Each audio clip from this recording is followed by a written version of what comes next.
Neste Dia Mundial do Meio Ambiente, né, que foi estabelecido em 1972, durante a Conferência das Nações Unidas sobre o Meio Ambiente Humano, em Estocolmo, né, quando foi instituído então o Dia Mundial do Meio Ambiente, que passou a ser comemorado no dia 5. Essa data foi escolhida, segundo o que eu tenho aqui de informação, para coincidir com a data da realização da conferência, que tem como objetivo principal chamar a atenção de todas as esferas da população para os problemas ambientais e para a importância da preservação dos recursos naturais, que até então eram considerados por muitos inesgotáveis. Isso foi em 1972. E há alguns anos atrás, aproveitando esta data, nós tivemos aqui em Tupã-Ciretã a fundação do projeto Respira Tupã, que está completando 10 anos e que teve, durante todo esse período aí, uma importância muito grande aqui em nosso meio para estimular as pessoas a darem a devida atenção ao meio ambiente, mas ainda tem muita coisa a fazer, né? E a gente conversava aqui no intervalo com a Julieta e com a Margot, muita coisa ainda precisa ser implantada, melhorada, crescida, enfim. Mas nós vamos conversar com elas com relação a isso. E começamos com a Julieta, está aqui junto conosco a Margot também, porque eu sei que muita gente tem a mão nesse projeto aí, tem muita gente que participou intensamente, mas às vezes que a pessoa que eu mais vi até hoje estar empenhada em que o Respira Tupã não esmoreça, que ele permaneça, que ele se propague, que ele abrace mais coisas, é a Julieta, né? E ela está aqui na condição de idealizadora também desse projeto para nos falar um pouquinho sobre isso. Julieta, eu convidei você para a gente resgatar um pouco. 10 anos atrás, a Julieta tinha uma visão um pouquinho melhor, não precisava usar o óculos para ler, né? mas não tinha menos disposição do que tem hoje, porque eu conheço bem a Julieta e sei que ela tem um ânimo incrível para poder manter essa chama acesa e ainda prosseguir. Nos resgate um pouco, Julieta, o que aconteceu há 10 anos atrás, a ponto de nós termos nascido naquela data lá o Respira Tupã. Bom dia. Bom dia, Miguel. Bom dia aos ouvintes. Então, mais uma vez, nós aqui falando do Respira Tupã, né? Que bom. Miguel, tu falava que eu agora uso óculos para ler, mas é assim o mundo, né? Tudo é dinâmico, tudo evolui. Então, e na natureza não é diferente, né? Então falava que o projeto Respira Tupã tem que evoluir, logicamente, como tudo, né? Tem que evoluir, tem que buscar atingir mais ações e mais pessoas, né? Que este é o objetivo. Voltando ao início, primeiro incentivo foi o filme do Al Gore, que nós acreditamos nele, né? Por mais que bastante pessoas, existem muitos céticos que não acreditam. Por mais que a gente observe mudanças climáticas, tem pessoas dizendo que não existe, que o aquecimento global não existe. E o Al Gore, desde o início, mostrava através das pesquisas neste filme, né? E isso nos preocupou, principalmente porque, sendo do meio rural, se vive do meio rural, nossa indústria é a céu aberto. Então, a nossa grande preocupação em criar um projeto, em fazer alguma coisa dentro do sindicato, com a comissão das produtoras e integrando, como no início foram 21 entidades de Tupã-Ciretã. 21 no início, na arrancada. Não se manteve isso? Assim, como não existe mensalidade, não existe anuidade, por exemplo, com o cartório, com a Margot, iniciou e continua até hoje, né? E tem outras parceiras, como... Tem para eventos específicos, né? Como para expedição, Associação Amigos do Rio Jaguari, Rotary, enfim. Conforme a ação, você busca aquele parceiro. Não necessariamente todos estarão em todas as ações, né? Mas estão integrados. Nenhum pediu para sair até hoje. Tá certo. Bom, nós tínhamos uma preocupação. Você disse que o Al Gore, o documentário dele foi o pontapé inicial que despertou essa preocupação, e uma realidade há 10 anos atrás. Continuamos a ter essas mesmas preocupações e a mesma realidade, ou o nosso dia a dia mudou, a nossa Tupã-Ciretã, a nossa Abas Ferreira, a nossa propriedade rural, enfim, o que você vê de 10 anos para cá? Eu acho que avançamos, né? Porque as leis também existem, né? Hoje existe lei inclusive municipal, na questão do lixo. Logicamente que não tem fiscal, porque teria que ter um fiscal para cada pessoa, né? Mas na questão de consciência, muita gente evoluiu. Mas Tupanciretã também tem um aumento de população. Você vai ver quando a Margot falar, talvez você vá se surpreender. E isso também nos aumenta os problemas, né? Problema de esgotamento sanitário, que não temos. Na questão do lixo, que cada vez é transportado mais lixo para Santa Maria, né? Esse é um dos problemas de Tupã. Mas na questão do rural, eu acho que devido também à consciência e às leis, eu acho que mudou, principalmente da porteira para dentro. Uhum. Né? E se alguém tem dúvida dos efeitos da mudança climática, é só observar o nosso clima, né? As pessoas ainda são um pouco céticas com relação a isso. Só que você pergunta, eu tive conversando esses dias com meu querido amigo e compadre Emir Lopes, que é uma das pessoas que eu gosto de conversar, e perguntei para ele: Emir, você já viu algo assim? Não, nunca vi. Então, quer dizer, tá complicado, né? Uhum. Então, e a gente aqui está sentindo um pouco também, foi bom no verão, porque choveu muito, mas tem outros lugares, né, que não chove, aí todas as pessoas, não só do meio rural, sentem, né, que hoje quem mais sente é o meio rural, porque a gente precisa transitar, a gente precisa produzir, né, precisa exercitar o trabalho lá, e aí é complicado com este clima, né. Uhum. Perfeito. Me parece que a juventude tem tido uma consciência um pouco melhor com relação a isso do que a nossa geração. Ou eu estou enganado, ou eu estou sendo otimista? Sim, porque hoje já está no currículo, né? Hoje deveria estar, em algumas escolas já está, o ambiente inserido na sua grade curricular, porque faz parte da vida das pessoas, né?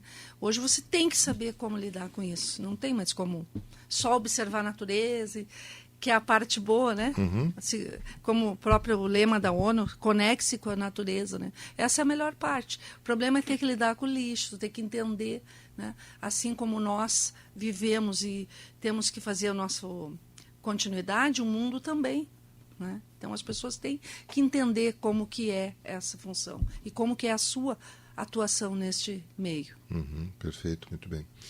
Bom, a Margot está aqui junto conosco também, a gente vai conversar um pouquinho. Margot, eu não lembro se você esteve acompanhando o Respira Tupã desde o início? Desde o início. Bom dia, Miguel, bom dia a todos que estão nos ouvindo. Desde o início. Uhum. A reunião em que o projeto teve o seu passo inicial com o filme, nós estivemos lá, nós do cartório, e imediatamente por ver no cartório um mecanismo, assim, uma ferramenta, um canal excelente para envolver as pessoas, a gente decidiu então abraçar essa causa, porque pessoalmente o meio ambiente me interessa.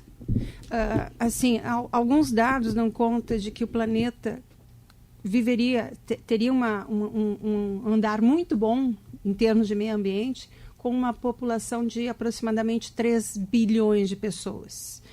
Nós somos um pouco mais de 7 bilhões de pessoas.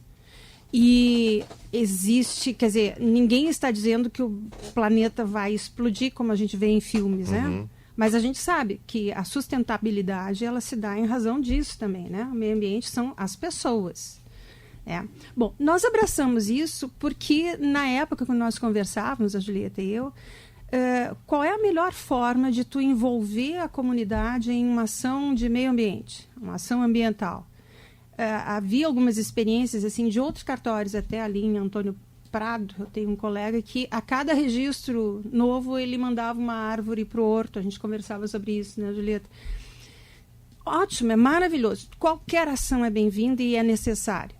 Mas nós queríamos uma forma de envolver a pessoa, né? E a melhor forma é tu entregar para ela algo assim significativo, né? E o nome do projeto, a frase do projeto é registre seu filho, plante uma árvore, faça a sua história, né? Isso é bem assim na sequência, porque isso parafraseando aquela lá de que a gente tem que escrever um livro, ter um filho, plantar uma árvore e escrever um livro. Desculpa. Então, faça a sua história.